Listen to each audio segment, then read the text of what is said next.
tardes a todos. Hoy estamos muy contentos de tener la oportunidad de homenajear a un gran jurista, ya no en su fase académica, sino como en el ejercicio de su profesión.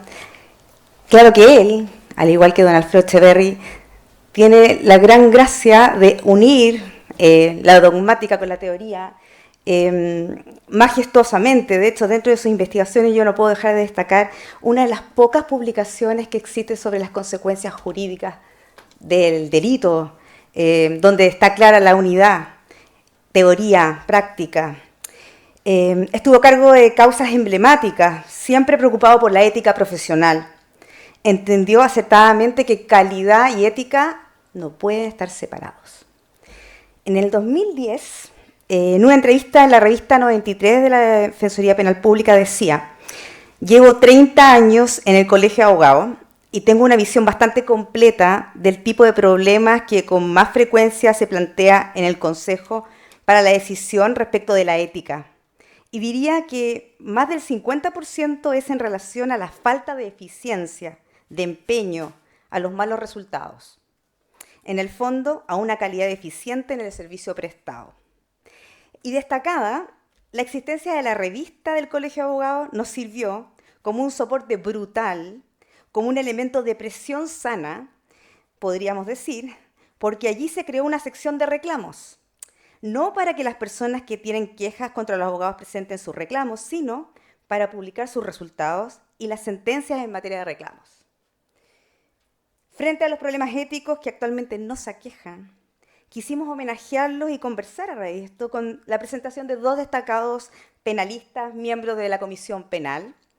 Primero, María Soledad Krause, reconocida abogada del Foro, doctora en Derecho y en Filosofía, profesora de Derecho de la Universidad de Chile y la Pontificia Universidad Católica, abogada integrante de la Corte de Apelaciones de Santiago, quien comenzará con la exposición acerca de la ética y las profesiones jurídicas. Luego, quien fuera su discípulo como abogado, Gabriel Saliasnik, profesor de Derecho de la Universidad de Chile, socio de Albagli Saliasnik, socio fundador de la Fundación Pro Bono Chile, hará la semblanza con unas palabras de homenaje a su maestro, don Luis. Finalmente tendremos la gran oportunidad de escuchar y cerrar este homenaje con unas palabras del propio don Luis. Así que ahora los dejo con Soledad Krause.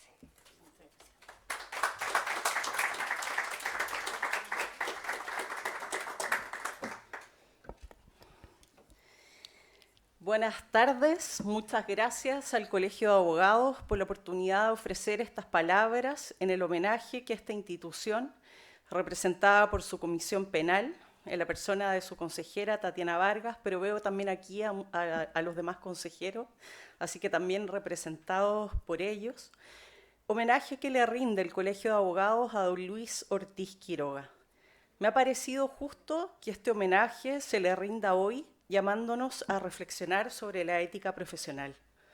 Sabemos que don Luis Ortiz es un destacado jurista que ha desempeñado varias de las profesiones jurídicas. Ha sido abogado litigante, académico, asesor, director de empresas y también árbitro. En todas ellas ha destacado por su buen juicio, por su capacidad para comprender con empatía y distancia, como dice Cronman cuando define el buen juicio, una posición jurídica y argumentarla con destreza. Y se ha caracterizado además por ser un abogado confiable, no solo por su capacidad y experiencia, sino que por su integridad y compromiso ético. Por el abogado que es y ha sido en cada una de las profesiones jurídicas a las que ha dedicado tiempo y esfuerzo, tiene pleno sentido que en el momento de agradecer su labor y rendir homenaje a su legado, nos preguntemos sobre un aspecto tan definitorio de la profesión como es la ética. Me permito iniciar estas reflexiones con algunas palabras que el mismo homenajeado utilizó en uno de sus escritos, porque dan cuenta de su sencillez y honestidad, así como de su lucidez en la comprensión de la función de un abogado. Cito: no somos los protagonistas de la historia, apenas modestos observadores de ella, testigos perspicaces de nuestras virtudes y defectos como país, de nuestras hazañas y desgracias. Desde atrás aconsejamos a quienes nos lo solicitan, o bien asumimos la representación de quien se siente agraviado en sus derechos para que se les haga justicia. Es una labor que requiere de gran entrega y responsabilidad.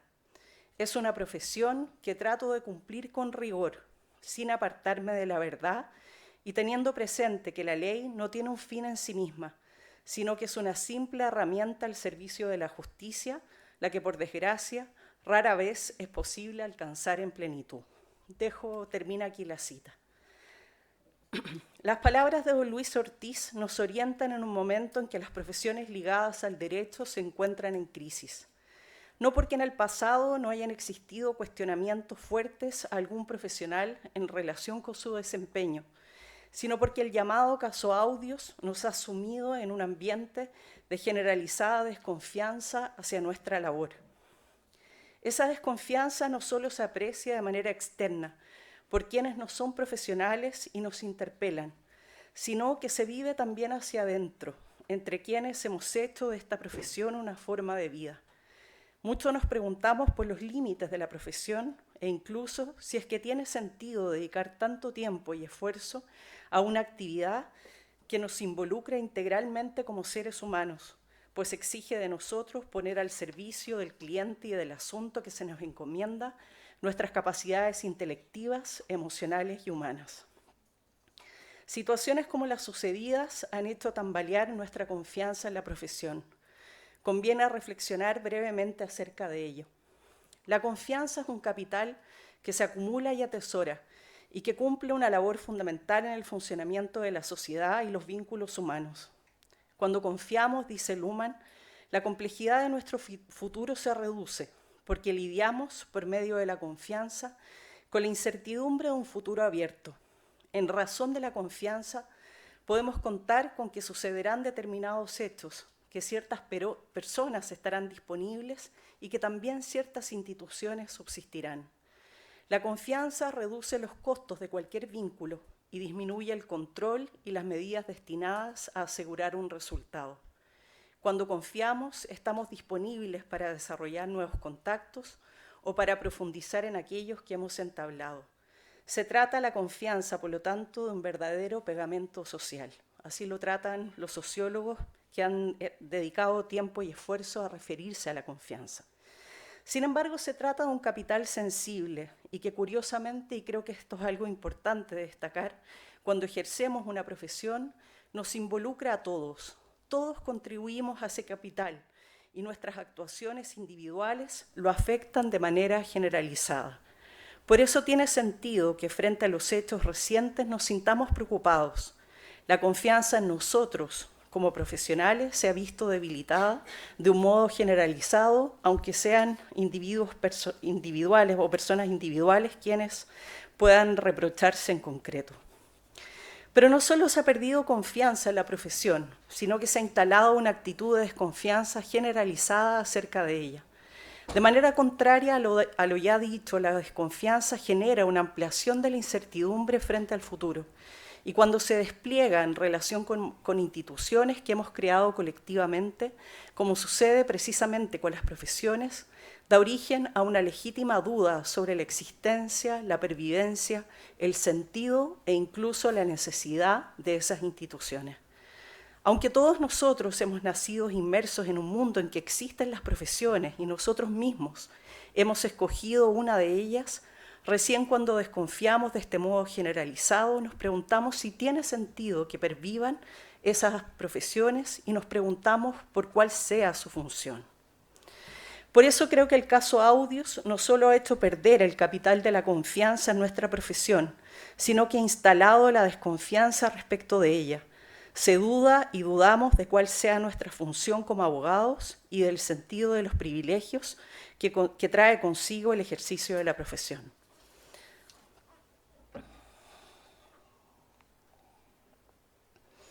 ¿Qué duda cabe que nuestra profesión nos confiere poder? Sustentado en el conocimiento técnico que ejercemos de manera monopólica, en la relación de dependencia que se genera con el cliente, incluso con el cliente más poderoso, quien comparte con nosotros su intimidad e información que puede comprometerlo en muy diversos niveles. el poder que nos encomienda el encargo mismo de velar por los intereses de ese cliente, valiéndonos de las herramientas del derecho, sin que se encuentre ese cliente la mayor parte de las veces en condiciones de controlar o evaluar nuestro desempeño por carecer de herramientas técnicas. También el poder que nos otorga las capacidades económicas, que derivan de la retribución con que socialmente se remunera nuestro trabajo. Y por fin, el poder que deriva del prestigio y posición social que nos confiere. Todos esos factores dan a los abogados una posición privilegiada en el sistema social. ¿En beneficio de quién ejercitan esos poderes los profesionales? ¿Con qué límites ejercitan esos poderes? Esa pregunta central nos pone nuevamente a discutir el sentido y alcance de nuestra profesión. Y es por eso que en épocas de desconfianza debemos mostrar un compromiso todavía más férreo por reafirmar aquello que nos define como profesionales y que, como veremos, es el ejercicio ético de la profesión. Eso es lo que quisiera sostener en esta presentación. Es por ello que conviene hablar de ética no solo porque sea correcto o bueno, sino porque resulta definitorio de nuestra profesión. No hay profesión sin un ejercicio ético. Adela Cortina nos recuerda que las profesiones son actividades especializadas que tienen un fin en sí mismo que les proporciona sentido y legitimidad social. Si bien con ellas el profesional obtiene una remuneración y gana prestigio social, su actividad sirve a un fin colectivo. Por eso no se trata solo de un trabajo con el que el profesional se gana la vida, sino que una forma de vida necesaria para la sociedad. A los abogados se les ha encomendado una función tan relevante como el cuidado de los vínculos sociales y de los derechos de las personas. El acceso a la justicia, la realización personal de los clientes en sus posibilidades y proyectos vitales, el ejercicio del derecho a defensa, la presunción de inocencia, lo mismo que otros derechos humanos fundamentales, requieren de la asesoría técnica de un abogado. Lo requieren también la solución de los conflictos, la generación de vínculos fundamentales para el desempeño del diseño de la vida, como los contratos de la más diversa clase, y también las instituciones que conforman la sociedad, el entramado de la sociedad. Quienes viven en sociedad requieren de la formación y especialización del abogado para alcanzar sus fines. El funcionamiento del sistema jurídico, la permanencia de las instituciones y de sus valores subyacentes también lo requieren, como base de la paz social, la democracia y el bienestar de la comunidad. En la medida en que nuestra labor sirve a un fin colectivo, no se agota en la tutela de un interés propio, ni tampoco en los intereses del cliente. Si bien el abogado debe lealtad a su cliente, el cumplimiento de ese deber no debe separarlo nunca de su compromiso con los intereses generales. Un abogado que esté haciendo bien su trabajo, dice Krogman, habita siempre en una tensión, la que se plantea entre el bien común y el interés particular, la que nunca se supera del todo. El abogado lucha constantemente entre su obligación de servir al cliente y su igualmente exigente deber de preocuparse por el bienestar del derecho. Esa tensión interna en su ejercicio obliga, todos lo sabemos, a una forma de ser, a cualidades personales que se van cultivando y que son requeridas para ser posible y para poder preservar ese buen juicio que caracteriza a un abogado. Solo me voy a referir a algunas de ellas, que creo que son aquellas que también caracterizan a nuestro homenajeado. La humildad, que nos permita mantenernos en guardia frente a las múltiples tentaciones y trampas de la mente y que invisibilizan o aquietan muchos de los dilemas éticos. Sabemos bien que si no nos mantenemos atentos y cultivamos la humildad para observarnos con ojo crítico, para reflexionar sobre nuestras decisiones y actuaciones y para reconocer los sometidos que estamos a tentaciones y errores, corremos el serio riesgo, quizá el más grande de todos, de creernos inmunes a los dilemas éticos, de no apreciar la forma en que aparecen, a veces embozados o silenciados, y lo fácil que resulta dejarlos de ver si es que no estamos especialmente atentos. Un cultivo de un hábito persistente, de un espíritu atento y crítico, que nos invita a organizarnos de una manera que sea posible mantener viva la pregunta ética y la tensión ética que he mencionado. sin entregarnos a dinámicas que nos impiden atender a las particularidades de ciertas situaciones, apreciar los conflictos de interés, debatir y deliberar sobre las dificultades y adoptar una decisión consciente y razonada, nunca exenta de error, pero al menos consciente y de buena fe. Otra cualidad fundamental, el trabajo en comunidad, colegiados, para perseguir las metas colectivas que son definitorias de nuestra profesión y que sirven de directrices para orientar nuestro comportamiento colectivo a través de reglas que nos inviten a la excelencia en el ejercicio profesional, para fomentar el carácter y el hábito que requerimos para desempeñar nuestra función y para construir y reafirmar los componentes de esa identidad que nos caracteriza y que hace valiosa y digna de nuestra profesión. Reconocer esa necesidad de la comunidad para auxiliarnos en la mantención de esa pregunta ética, así como el hábito de estar atentos y razonar frente a los persistentes y nuevos desafíos de la profesión, nos muestra cuán relevante es pertenecer a comunidades de abogados que comparten la misma meta, un ejercicio de excelencia que conlleva servir los intereses del cliente y el sistema jurídico y en que se combaten las mismas dificultades. Conviene que esos círculos de profesionales sean también quienes se dan sus reglas, y ese es el sentido de la colegiatura, y ojalá la colegiatura obligatoria, precisamente porque podemos construir al amparo del colegio las mejores prácticas. Vuelvo atrás un momento antes de finalizar. Como destaca Manuel Atienza, al abogado se le confía un interés ajeno, el que debe defender de manera celosa, anteponiendo ese interés a cualquier otro, incluso el suyo propio.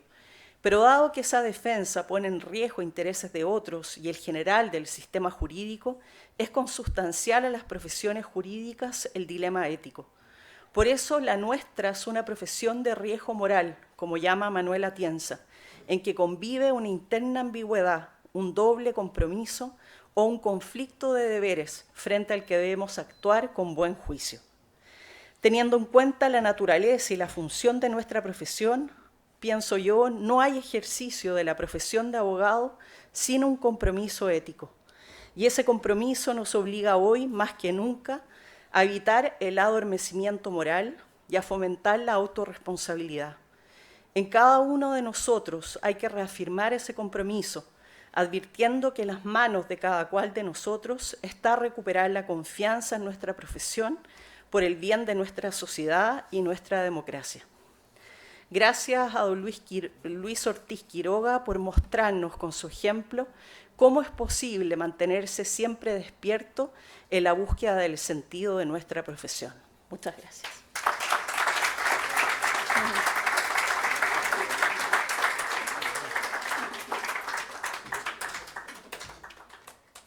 Buenas tardes.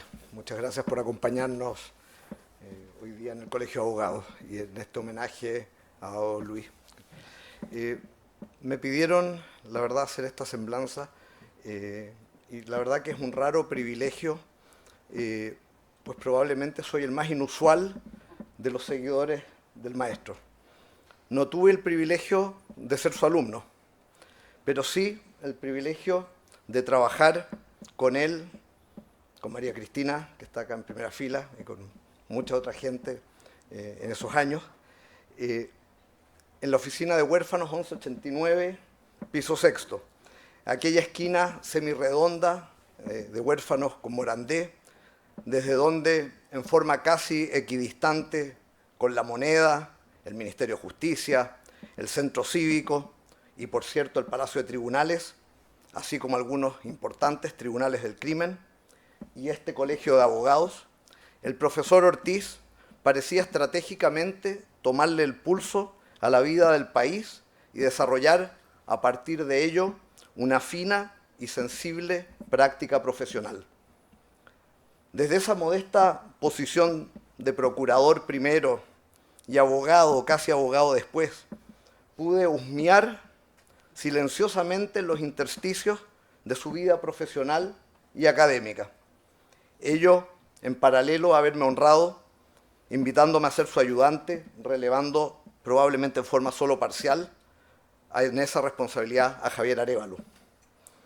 Por lo mismo, esta semblanza se construye a partir de retazos observados en las rendijas de esos tiempos, y no es el desarrollo pulcro de una biografía o trayectoria profesional y académica de la cual solo pretendo ofrecer trazos elementales. No se trata de fisgonear tras su puerta, pese a que siempre algo que me marcó fue que ésta permanecía abierta para todos. Entrar a la oficina de don Luis a informar algo, a preguntar algo, no requería de mayor protocolo. Ni siquiera obstaba a que estuviera hablando telefónicamente o trabajando. Uno se sentaba y lo esperaba y participaba de esa situación.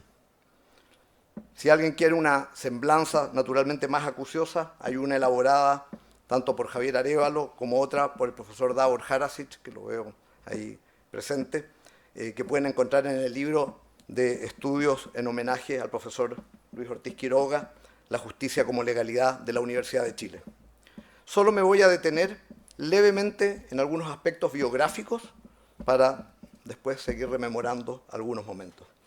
Nuestro homenajeado nació en el año 1934 en la ciudad de Coyipulli, siendo él hermano mayor de los 3 hijos del matrimonio de su padre homónimo, empleado en el Servicio de Seguro Social, y de doña Inés Quiroga.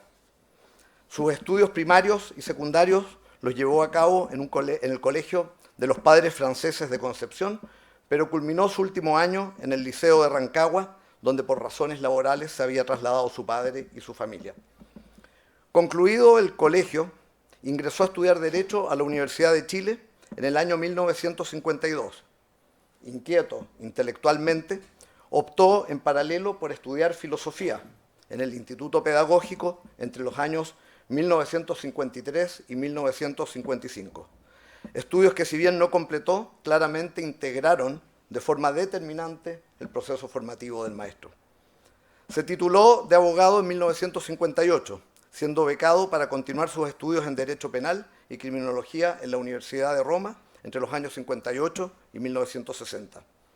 Y a su regreso a Chile, se incorporó a la Facultad de Derecho de la Universidad de Chile como ayudante del profesor Luis Cauciño Maquíver, iniciando así una dilatada carrera académica que lo llevó a desempeñarse ininterrumpidamente hasta el año 2018. Alcanzó el grado de profesor titular de Derecho Penal y se desempeñó durante 11 meses como decano subrogante de la misma facultad. En paralelo, desde 1973, se desempeñó también como académico en la Universidad Católica. Adicionalmente, a contar de 1960, tuvo una importante participación en el Instituto de Ciencias Penales, entidad que presidió entre los años 2012 y 2016. También ha integrado la Asociación Internacional de Derecho Penal y la Unión Iberoamericana de Abogados, de la cual fue vicepresidente. Con todo, esta breve reseña apretada estaría incompleta sin relevar su participación por más de 4 décadas en nuestro querido Colegio de Abogados. Su profundo compromiso gremial fue significativo.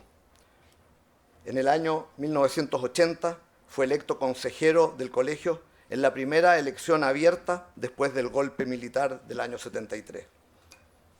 Detentaría dicho cargo, siendo reelecto consecutivamente, hasta el año 2019, en que decidió finalmente no repostularse. Entre los años 2002 y 2008 ejerció como vicepresidente del colegio y entre 1990 y 2011, 21 años, presidió ininterrumpidamente el Comité de Ética Profesional. Así de importante. Pues bien, hecha esta breve o brevísima recapitulación biográfica, permítanme abusar de su tiempo y retomar la semblanza personal que me he propuesto realizar. Se trata solo de pinceladas, de recuerdos y experiencias que marcan de forma indeleble la impronta de un profesor en sus alumnos y que hacen del primero un maestro y del segundo sus discípulos. Probablemente entonces se pregunten por qué me refiero al profesor Ortiz como un maestro, sin haber sido su alumno. La respuesta, a mi juicio, es sencilla y retrata sin más la trascendencia e influencia de personas excepcionales en la vida de los demás. Ese es el caso del profesor Luis Ortiz Quiroga. Su impacto en la vida y carrera de otros, entre los que me incluyo, fue decisiva. Desde temprana edad, en mi adolescencia, tuve ocasión de conocerlo en un contexto recreacional. Un encuentro casual durante un verano en un club de tenis del Litoral Central. Un hombre alto, con barba muy cuidada, vestido pulcramente de blanco, con raqueta de tenis en la mano, que evocó en mi imaginario la imagen de Don Quijote de la Mancha. Saludó afectuosamente a mi padre, y yo le pregunté a mi padre quién era ese señor, que desapercibido no pasaba. Y mi padre me dijo, uno de los penalistas más importantes de Chile. La verdad, estamos en confianza, me dijo el mejor penalista de Chile. Pero no quiero exagerar para no herir el pudor y modestia que siempre encarnó el profesor Ortiz, amén de no herir los egos sensibles del mundo del derecho penal. Pasarían los años y entraría a estudiar Derecho. Mi ciclo de penal no coincidió con el que impartía el profesor Ortiz, pero me propuse imbuirme de sus enseñanzas. Las palabras de mi padre nunca las olvidé. Por lo que tan pronto accedí al ius postulandi y pude trabajar como procurador, me presenté ante el profesor Ortiz apoyado en la referencia de mi padre y le solicité poder trabajar con él aunque fuera ad honorem. Mi temeridad valió la pena, pues don Luis accedió de inmediato y a partir de ese momento mi camino profesional se levantaría a su lado. Tras ese paso como procurador un par de años y encontrándome pronto a titular, le pedí un consejo personal. ¿Debía acaso, le dije, don Luis, emprender vuelo propio con una oficina modesta, con unos amigos en calle Amunátegui, o permanecer trabajando a su lado o en otro estudio o en un banco? No dudó un segundo y me incentivó a que tomara mi propio camino. Quizás no quería que siguiera a su lado, pero creo que no fue así.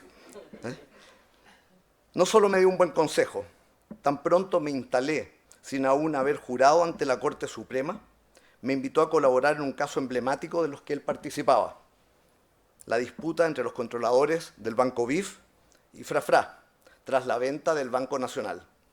Esos fueron prácticamente mis primeros honorarios profesionales permanentes, y no eran pocos.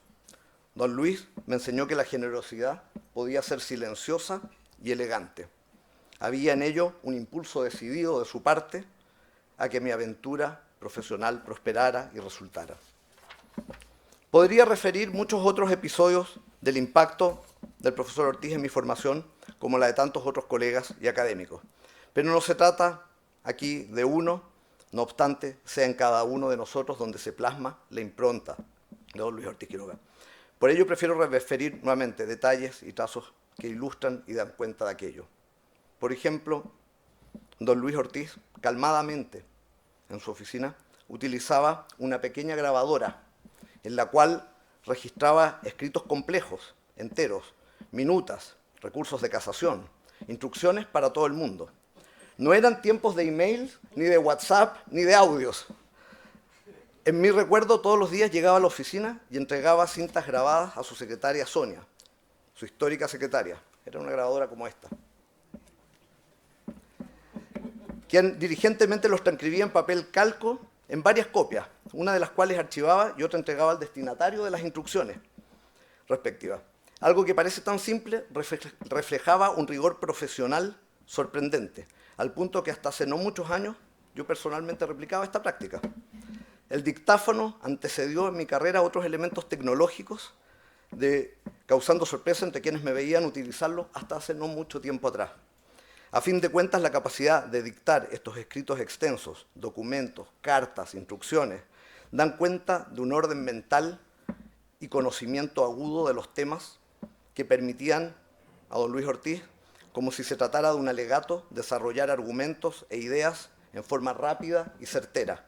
No es casual, por lo mismo, que fuera posiblemente uno de los mejores oradores del Foros del que uno tenga memoria en tiempos en que había muchos grandes y muy buenos oradores. Presenciar un alegato de don Luis Ortiz producía especial placer. Como alguien una vez me dijo, invitándome a entrar a un alegato, es como ir a ver una sinfonía en el Teatro Municipal. Y llevaba razón. Si uno cerraba los ojos y escuchaba la forma como argumentaba, Luis Ortiz desarrollaba sus argumentos capa por capa, nota a nota, hasta llegar a la esencia de cada problema. En sus palabras, el quid o la médula del conflicto, que desmontaba la tesis contraria que no debía ser aceptado por el tribunal, en sus palabras, a fardo cerrado. Expresiones estas que por cábala hasta el día de hoy empleo en todos mis alegatos.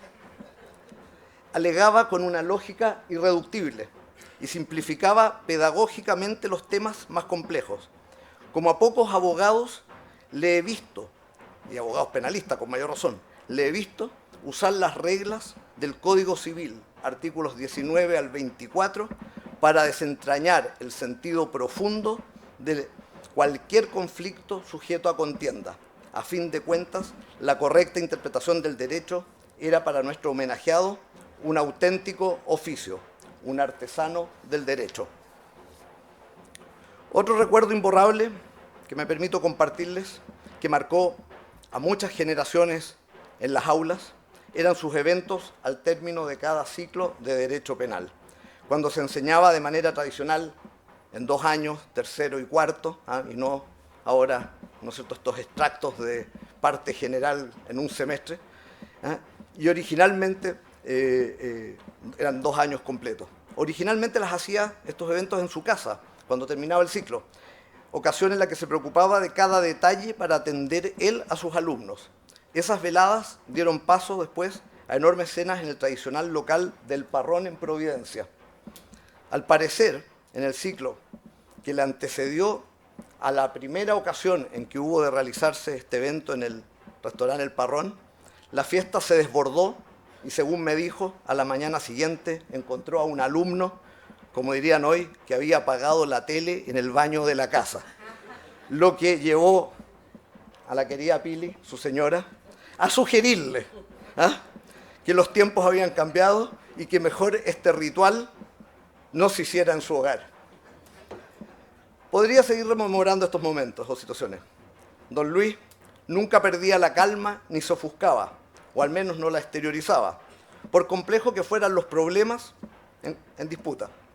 Su inmensa capacidad para escuchar y diseñar estrategias procesales, unido al profundo estudio que acometía en cada caso, muchas veces desde su propia casa, donde tenía un gran escritorio que, según recuerdo, contaba con acceso independiente para poder recibir a clientes que a veces, me dijo, no deseaban ser vistos en la oficina. Práctica que, admito, también copié. Daban cuenta de su completo compromiso con el ejercicio de la profesión y una cabal comprensión de las dificultades que enfrenta una persona que requiere consultar a un penalista. Luis Ortiz Quiroga, en lugar de hacer aspaviento y atemorizar a quienes le consultaba, como a veces ocurre a propósito de la ética profesional, y ocurre más de la cuenta, parecía calmar a quienes acudían a su consejo. Cobijarse bajo su defensa irradiaba tranquilidad en quienes acudían a verlos abrumado de problemas. Como hoy parece evidente, don Luis desde siempre entendió como pocos el rol de abogado en nuestra sociedad. Ya nos lo refería Soledad. De hecho, nuestra querida revista de abogados, del abogado, recoge en sus números iniciales 2 interesantes artículos del profesor Luis Ortiz Quiroga. Uno, La abogacía del futuro, el número 2 de 1994, y otro sobre algunas pautas culturales en el ejercicio de la abogacía, número 5 de 1995. ¿Qué mejor entonces, y no quiero aquí sobreextenderme, pero usar las propias palabras de nuestro homenajeado para retratar con toda su prolijidad, ponderación y sutileza su elevada comprensión de nuestra profesión? Cito: en un sentido político, abogacía y Estado de Derecho tienen una estrechísima relación. Todo abogado, como defensor del Estado de Derecho, cualquiera sea su ideología, procurará con todo su esfuerzo luchar en favor de los derechos humanos y de las libertades públicas, correspondiéndole en general, en forma exclusiva y excluyente la protección de todos los intereses en el sentido más amplio de la palabra, en la medida que sean susceptibles de defensa jurídica.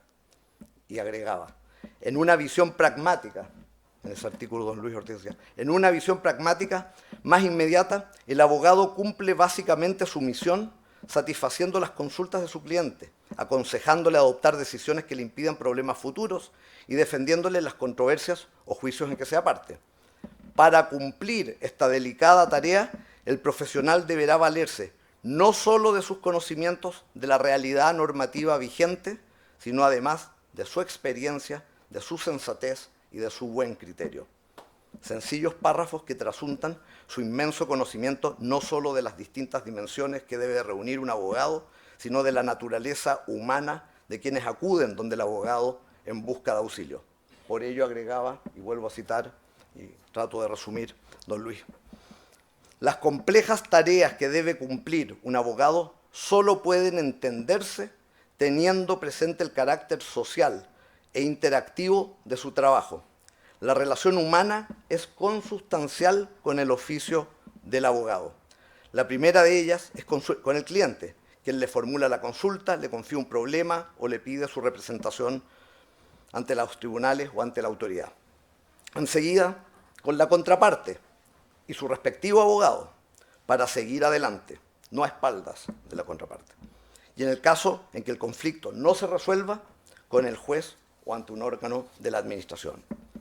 Este contacto permanente del profesional del derecho con los diversos actores sociales representados en la diversidad de la clientela, de los órganos jurisdiccionales, los ministerios, instituciones públicas, etcétera, y otros, hace en general del abogado, decía ahí don Luis, un hombre extraordinariamente informado, ubicado en un lugar de privilegio para acceder a la información y para prever los cursos futuros en el ámbito social, político y económico. Si a tales condiciones se une la credibilidad que puede generar el abogado por sus talentos y virtudes morales, tenemos todos los ingredientes para el surgimiento de un gran profesional. Esas eran las palabras en ese entonces del profesor Ortiz, que resuenan probablemente hoy día más fuerte que nunca, cuando la crisis de confianza y de credibilidad en nuestra profesión se ve tan amagada.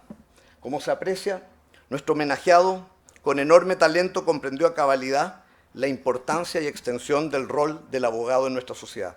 Esa comprensión la volcó a lo largo de su recorrido por las aulas académicas, por importantes centros de extensión como el Instituto de Ciencias Penales, por los ocasionalmente veleidosos pasillos de nuestros tribunales de justicia y, por cierto, desde este colegio de abogados, desde donde veló, sin compromiso, por la preservación de los valores y derechos más esenciales que legitiman una actuación profesional. Un profesor americano, muy querido, Alan Dershowitz, abogado de O.J. Simpson, siempre sugiere a sus alumnos, lo dice en inglés, pick your heroes carefully, elijan a sus héroes con cuidado. Don Luis ha sido uno de los míos. Muchas gracias por este privilegio de serlo y por este privilegio de haber podido dedicar estas palabras. Muchas gracias.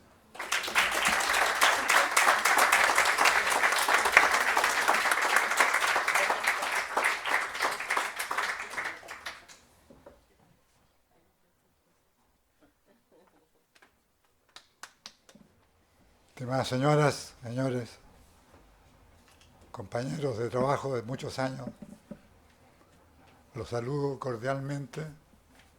Estoy un poco emocionado porque hacía mucho tiempo que no venía a este pequeño teatro, donde nos solíamos juntar prácticamente todas las semanas, a trabajar en distintos problemas vinculados con el oficio mismo y las finalidades que debe cumplir el Colegio de Abogados, que lo hacía muy bien, cada vez con más asuntos, cada vez con más credibilidad, abriéndose paso en un mar de presiones desde el punto de vista internacional y no doblando nunca la mano según la experiencia que yo tuviera en ese tiempo. Debo hacerles presente que Gabriel Saliani, que acaba de hablar, yo lo quiero mucho, trabajó conmigo desde pequeño y desde esa fecha ya se podía advertir la enorme capacidad de desarrollarse como un profesional de lujo. Lo que debo decir, sí, en relación a la historia que ha contado, es que será muy posible, porque ya estoy bastante viejo, de pérdida de la, qué sé yo, de algunos vivos, no tengo la más mínima recuerdo de los problemas suscitados en ese juicio que de manera tan detallada y yo diría certera nos ha mostrado Gabriel. Junto con ello que estoy dispuesto a conversar con él con lo que sea, porque sabe él que tengo una confianza absoluta en su juicio y en la seriedad de todos sus procedimientos. Constituye él y sus amigos y socios un gran estudio, creíble, verosímil, de confianza. Dicho eso, quiero explicarles por qué estoy aquí. Si no tengo nada que ver con el cuento que se ha narrado, y que no es un cuento, sino una historia verídica, por lo que se acaba de advertir, ¿no? ¿A qué vine? Bueno, la verdad es que la invitación la tuve la semana pasada por la Facultad de Derecho, ¿no? Específicamente es un título especial que tienen los ayudantes que hacen investigación exclusiva dentro de la facultad. Y ese grupo, ¿no? Tuvo la gentileza de convidarme en esa calidad porque quería hacerme un homenaje. Y fue una cosa muy grata, ¿no? Que se habló profesionalmente de muchas cosas, mucho de lo que estaba haciendo cada uno, de las labores de perfeccionar, de perfeccionamiento. La verdad que constituye un honor para las universidades chilenas que la Chile tenga un equipo como ese, investigando exclusivamente. ¿No? Es una cosa que llama la atención y que a uno lo satisface mucho como chileno. Ahora, como me han invitado, tendré que decir algo. Y este algo, les quiero decir cuál es mi experiencia, de la manera más, yo diría, prudente posible y más breve, porque es muy larga. Yo tengo ya 90 años, he trabajado como enano durante todo ese tiempo y lo sigo haciendo. La cabeza todavía no está mala, probablemente me olvide algunas cosas, como he dicho. Y la pregunta entonces que yo creo que vale la pena planteársela, decir, bueno, ¿por qué a este señor le dan estos premios? ¿Por qué lo citan, ¿no? De la manera que lo han citado, de una manera tan satisfactoria para él mismo? Y la respuesta que les puedo dar es que desde el punto de vista universitario, he tenido una vida que comenzó hace cerca de 70 años, más de 70 años, y que en la Universidad de Chile di todos los pasos necesarios para recibirme, ¿no? con honores como abogado, y en el entretanto, y esto se los cuento porque es una cosa novedosa, yo estaba muy insatisfecho inicialmente con el estudiar Derecho. Mis padres me decían que podía ser ingeniero, que sé yo, porque mi padre tenía una noción muy curiosa de lo que era hacer cosas y de lo que no era hacer cosas. Y me decía, los abogados no hacen nada, se llenan de papeles y cuando tú no estás, para nada. En cambio, si eres ingeniero vas a hacer puentes, vas a hacer caminos, van a hacer cosas. Y eso va a quedar para la posteridad. Bueno, no, la verdad es que no me convenció mucho la tesis del papá. Pero entendí por qué estaba preocupado. Estaba preocupado porque en esos tiempos yo vivía en Rancagua. No vivía en Concepción, pero me trasladaron a Rancagua porque tenía tuberculosis, de esas terribles, de los niños jóvenes. Tenía 14 años en esa época. Y tenía que llevarme a un lugar en que estuviera cerca, todavía parece que se hace así, cerca de la cordillera, qué sé yo. Entonces, viajé allá, qué sé yo, instalé lo mejor posible, empezó a mejorar el proceso, 2 años en cama, con unas dietas espantosas, que uno veía una manzana y se dejaba morir, digamos, por la manzana, porque le daban puras mazamorras y una cosa. Bueno, ahí, llegando a Rancagua, como estaba en cama y no podía estudiar, pedí una autorización al Ministerio de Justicia y de Educación de si me permitían hacer los cursos de manera libre en mi casa. Entonces mandaron inspectores, informaron favorablemente y en definitiva dijeron que podía hacerlo. Entonces mi padre contrató en el liceo y en el colegio de sacerdotes que está ahí, pero que funciona en San Fernando, que eran las mejores cabezas que había ahí desde el punto de vista intelectual, como para que al hijo lo ayudaran. Bueno, y ahí llegó un señor que no tenía nada de fecha de filósofo, un gordo plácido, ¿ah? Y que en realidad su especialidad era doctor en matemáticas en Alemania y además filósofo y profesor de filosofía a un nivel muy brillante, diría yo, por la cantidad de artículos que llevaba y que estaban escritos por él. Se llama Óscar Cáceres. No lo olvidaré nunca porque era un genio. Y ojalá esté vivo. Y convertía a sus alumnos en verdaderos socios de él. Él preguntaba cosas y entonces uno respondía un disparate y él no se enojaba. ¿Ah? Y decía que eso podría estar bien si la base del razonamiento de él hubiera cambiado en esto. Y entonces lo empezó a razonar y empezó cada uno de nosotros a producirse una verdadera, yo diría, una logia, ¿no?, que funcionó en torno al señor Cáceres por la generosidad. Entonces lo contrataron porque fuera a mi casa a hacerme clases. Él me hizo clases. Salí bien en los 2 años que estuve encerrado, con buenas calificaciones. Y me presenté a la universidad y salí pues, sin problema. Pero en ese tiempo se me produjo a mí personalmente un problema que no lo he contado, ya que estoy contando cosas tan íntimas, se los contaré todos. Resulta que cuando empecé a conversar con Cáceres, me empezó a dar un despertar amoroso, tremendo, en favor de informarme más de qué es lo que es la filosofía, dónde podía leer filosofía. Como tuve 2 años ahí en cama, don Óscar, decía yo, me llevaba libros. Y cuando mi padre empezó a darse cuenta, me empezó a encargar libros, incluso fuera, en la medida que los iba terminando o que iban citándose esos libros como importantes, yo los conseguía. Entonces me fui, no diría que formando como un filósofo, no, porque no soy pretencioso, para eso se necesita la vida entera, sino que simplemente me llenó un espíritu de satisfacción de poder explicarme muchas cosas y de ver cómo el genio de las personas se puede desarrollar, no mirándome a mí, sino que en función de las personas que escribían los libros que me mandaba este hombre. Y ahí, ¿no?, en esa situación, me empecé a preguntar qué iba a hacer en el futuro.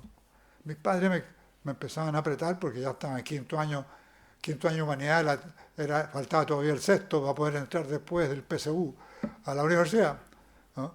Y en esta carrera yo empecé a flaquear de las recomendaciones del papá, que tenía como máximo pérdida del buen sentido en elegir la de abogacía. Hasta ahí llegaba, pero si usted le hubiera dicho cualquier otra, habría sido peor. Empezó a asustarse toda la familia porque me vieron probablemente como una persona que iba a ser un haragán, leyendo libros, probablemente, no sé.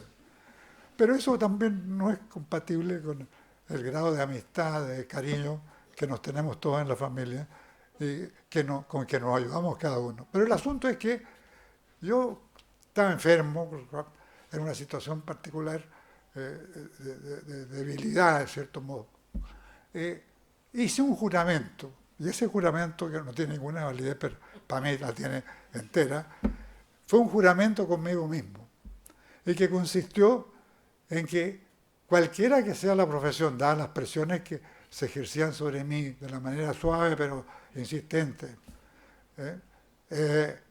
eran ya estaban muy maduras, me juré a mí mismo que sería profesor de filosofía. Y escribí un papel, ya estaba un poco rayado tal vez, yo mismo, y me comprometí a que este documento se cumpliría en un término no superior a 2 años. Y guardé ese papel. Y ahí entonces le dije a mi padre que iba a entrar a estudiar filosofía, pero, no, perdón, ahí comuniqué que iba a entrar a filosofía. Se produjo una cosa terrible y llegamos a un arreglo en que yo modifiqué ese documento y en que lo firmó mi padre también, que era el más fregado, en que yo me comprometía a estudiar Derecho y recibirme de abogado. Pero que al mismo tiempo, en la manera que fuera compatible con esos estudios, tenía obligación a contar desde el tercer año de filosofía, empezar a desarrollar al mismo tiempo los años que faltaban para recibirse de abogado. O sea, me echaba encima una segunda carrera, pero con un número de horas equivalente y con horarios que eran compatibles lo que se había investigado ya. Entonces, en ese rol seguí estudiando y le fue bien en Derecho en el primero y segundo año. Cuando empezó el tercero, empezaba el juramento, tenía que cumplirse. Y yo me inscribo en la carrera de Filosofía y hago Filosofía el primer año y me va muy bien, porque yo había leído mucho ya, más cosas que los que habían leído los propios alumnos. Y aparecí como un ser medio raro que aparecía después de estar enfermo, porque todo el mundo sabía que me habían oscarenado, ese tipo de facos. Chiquillos de 14, 15 años, nadie los cuida de esa manera. El asunto es que, como comprenderán ustedes, yo hago este nuevo certificado en que dejo constancia de que comienza esta nueva etapa y doy primer año de filosofía, después en cuarto año de Derecho doy segundo año de filosofía y en quinto año de Derecho, cuando ya estoy a punto de recibirme,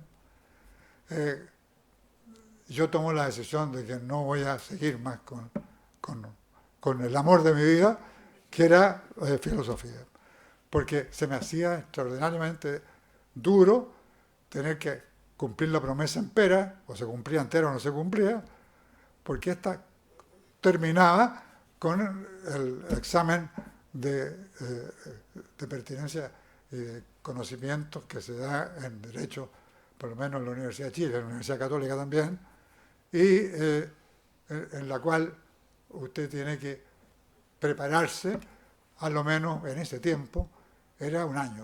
Yo me preparé un año entero para ese examen, y que comprendía derecho penal, derecho procesal y un derecho nuevo constitucional que antes no estaba en el listado de ramos y que se empezó ahí a aplicar. Y que eran tomos muy gruesos, por lo consiguiente la cantidad de horas que uno tenía que dedicarse en esto era muchísima.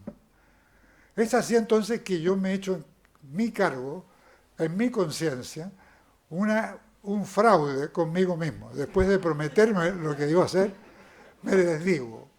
Y la segunda vez que me desdigo, lo hago ampliando y sin consultar ni sin la firma de mi padre. Y esto me trajo problemas. Pero las cosas siguieron. Me recibí de abogado, ¿cierto? Me dieron una beca para estudiar en Italia y me recibí de los estudios superiores de Italia, que son enormes, pues el derecho penal en Italia fue hasta hace 20 años la primera figura mundial, digamos, si lo hubiéramos como a nivel de jugadores de fútbol. Realmente, y todavía siguen siendo una potencia, junto con Alemania, las más grandes y las más, yo diría, más sabias, más adelantadas del mundo. Y esa es la historia mía. Entonces, contarle esto por lo menos, frente a lo que ha dicho Gabriele, que lo situó el problema en una situación en que él estaba creyendo mi palabra por muchas cosas que dice en relación, y eso naturalmente me obliga a ratificar lo que él diga, porque yo tengo en él una confianza ciega. Y por consiguiente lo que él diga en estos casos, para este caso, procuraría que me dé más materiales simplemente por curiosidad, si es que es posible, y si es que no vulnera ningún elemento que pudiera ser peligroso para la investigación.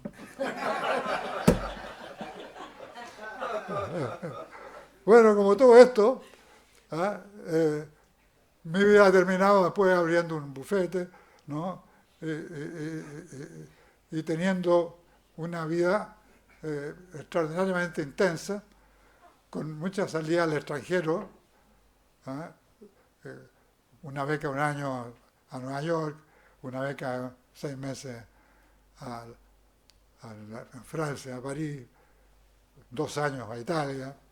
Todo esto para aprender más en relación a derecho penal. Porque uno cuando se mete en estas cosas apasionadamente, y va más allá de lo que es corriente, termina un poco enfermo el mate también, ¿no? Claro, entonces, uno tiene que entrar a buscar amigos. Y a propósito de eso, hay una casualidad triste, que se las digo porque todavía tengo pena por eso. El año pasado se murió, ¿no?, Alfredo Echeverri. Y poco antes se había muerto Enrique Curi. Enrique Curi, Echeverri y yo conformamos un trío en que había entre nosotros una gran amistad. Creamos incluso, para que ustedes sepan, ya que he contado tantas cosas que no corresponden,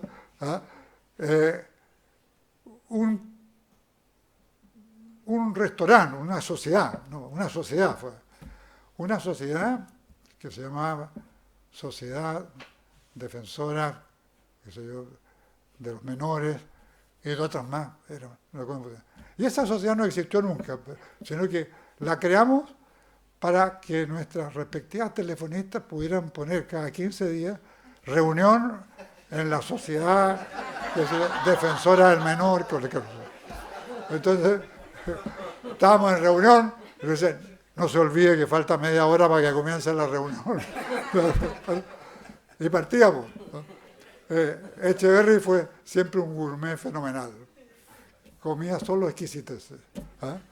Curi era más amplio, ¿no?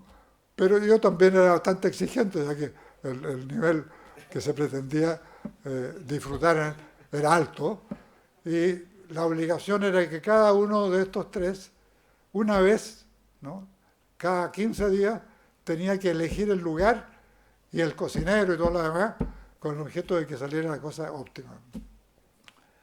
Y ese tipo de amistades, en que se hablaba de todo, además con gente brutalmente inteligente, ¿no?, le lava el alma, bueno, lo deja como nuevo.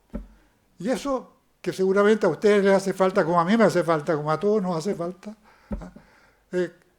fue una demostración de cómo poco a poco uno logra equilibrarse en lo que es la necesidad del recreo sano con la actividad intelectual o el desarrollo a veces urgente de problemas en que si no se actúa con mucha inteligencia y rapidez, se puede producir un daño enorme para la persona que lo tiene como cliente. Porque uno con los clientes pues es así, pues, termina como amigos, porque ellos, preocupados de su asunto, terminan con el asunto resuelto, después de años a veces, ¿no? Y eso es lo que implica haber tenido cantidad de reuniones, de haber tomado, no sé, cientos de cafés, ¿no?, y de contarse absolutamente al final todos los problemas que tiene el cliente y que uno desea y logra muchas veces resolverlo. Les he dicho todo lo que tengo en el alma, ¿no? Más abierto no puedo ser. Estoy muy impresionado por la cantidad de personas y de la calidad de las personas que están aquí presentes. Y les doy mi gratitud porque esta casa para mí es como la casa mía, después de 30 años de haber trabajado y haber estado aquí, ¿no? Es como cuando uno va al colegio o cuando va a la universidad. Cuando voy a la universidad me pasa lo mismo. El mozo se para y yo le doy un abrazo. No lo veo hace 20 años, ¿cómo no le voy a dar un abrazo? Les agradezco mucho esta paciencia. Tal vez he dicho cosas que no eran muy propias de acuerdo al tema, ¿no? Pero en fin, lo hago como una demostración de confianza en ustedes y de cariño.